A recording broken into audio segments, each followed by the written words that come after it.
Do you look at drones?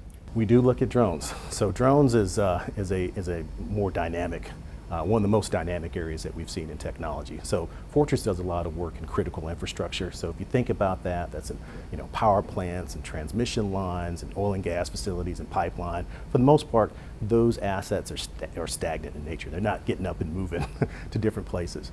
But drones adds a new element. The fact is that they're flying systems, they're flying computers, they're flying data storage devices, and they're also machines that have an ability to take some really detailed imagery of other said critical infrastructure. So if you add all that up together, yes, they're moving around, but they're incredibly powerful for a lot of different critical infrastructures. Frankly, many of our customers that we talked about, power plants, transmission lines, pipeline infrastructure, all leverage drones, because it limits the amount of people that they have to put out in truck rolls to go visually inspect areas.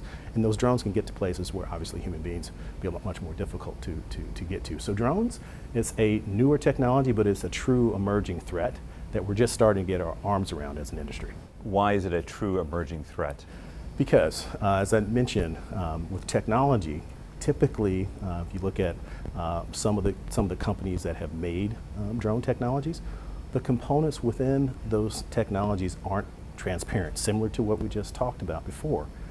So if I were to buy a drone today, you might be able to go to Walmart or Best Buy and see all the features and all the great things it can do, but you're not necessarily getting a detailed list of all the subcomponent parts, where they're sourced from, and the capabilities of all those functions. For instance, where are the cameras coming from? Where is the data stored? Where is the data being transferred to? Who has access to that data once the data is being moved from point A, which is from the drone, back potentially to point B, which may have access ultimately to everything that drone may see. So those are some of the concerns. Also, we're worried about the operations of the drone. So if I were to hack into a computer, a server, within an enterprise, if I hack into that particular machine, yes, the threat of me hacking into that particular machine is a big deal. And yes, I could potentially escalate my access and be able to compromise more machines on the network, et cetera, et cetera, et cetera. But with drones, if you were to hack into one of those systems and impact its operations, it could potentially fall from the sky. And if it falls from the sky, it could obviously have a significantly negative impact to whoever's around where it may land. So that's an area of concern too. But ultimately, what we want to make sure is that given that these technologies are new, we're not trying to stunt the innovation. It makes a tremendous amount of sense for these organizations to invest in drones to monitor their critical infrastructure, law enforcement to use these technologies as a first responding technology that can get to a particular scene and evaluate the scene before humans can get there from a safety and operability perspective. So there's a lot of upsides to it. So we're not trying to slow down the market per se, but we do want to make sure that those that are users of drones, those that are buyers of drones, and also those that are selling drones have a full understanding of the potential risks associated with those technologies. You're not saying ban drones, you're saying buyer beware. Saying buyer beware, buyer be informed, okay? And our process that we've developed, which is a process that is newly developed in partnership with the Association of Uncrewed Vehicle Systems International, is a process to make sure that buyer beware activity is well known amongst industry. So if a user or a purchaser of drones wants to go out and buy new technology, they have a place to go to find more information about the types of controls and security that they should expect to get with these technologies. A nutrition label. A nutrition label, and vice versa. The suppliers know exactly what to put in that nutrition label too. They understand the types of evaluations, the type of testing, the types of security standards that should be included within those technologies as well. So when it comes to drones, are you cracking open drones to find out where all these little pieces came from and what they can do? We are. So one of the pieces of making sure that folks can see inside the box, or make sure when you're buying a technology, you know what's in it, you're gonna have to roll your sleeves up a bit, and you're gonna have to get into the technology inside the system itself. And there's a lot to be learned from when you do that. You can look at the boards, you can identify the chips, you can look at the interfaces, and from that you can extract technology markers, software, firmware updates, things of that nature that we can further evaluate to understand their origins, where did this component originate from? And not every source is the same. So this is our advanced security testing lab. So this is where we take products and devices that our customers are planning to purchase, or manufacturers are lending to us to demonstrate that they're compliant with various best practices and standards. You're going to tear the devices apart here. We tear down the components, they tear down the system so that we can understand the underlying components, both from a hardware and a software perspective.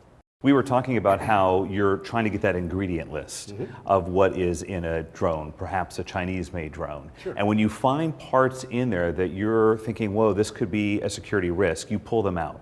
What do you have here on the table? So we pull out everything. So as you can see here, there is the drone platform itself. We had to take off various components, and you'll see various chips, chips from various sources, and we go about a systematic process of taking digital still shots. That's why you see this microscope here, and that'll allow us to get a better understanding of who made these chips, what are the chips' purpose, or is there any concern about risk associated with the hardware? One of the things that we do for many of our customers, help them get a better understanding of if there's components or chips or parts within the device that are end of life. We'll give them a communication, an alert, say, hey, this particular chip no longer looks like it's going to be supported by the original manufacturer. So you might want to work with your company that you're working with to determine if there's going to be any additional warranties, things of that nature. Or we'll find something that may be potential risk of a counterfeit component. Did they get this from a legitimate, authentic source?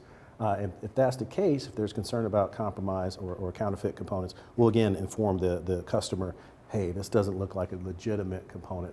This may give the purchasing organization more to negotiate in terms of how they want the system to be managed and warranties and things of that nature. Are some of the parts on this table right now higher risk than others? Well, some of the parts are. As we talked about previously, not every component, as you can anticipate, especially from Chinese drones, are manufactured domestically or are manufactured by allied countries to the United States. So when we have situations where key components are manufactured by, say, a banned entity, by the Department of Commerce, we want to highlight that for the customer. So in some cases, we may find a company such as a Huawei or ZTE or Hikvision or companies like that that are on the published ban list for National Defense Authorization Act. And we'll make sure that anyone that is relying on this particular technology, that they understand, hey, there's some components here that could be at risk, at least from a compliance and security perspective. What are we looking at?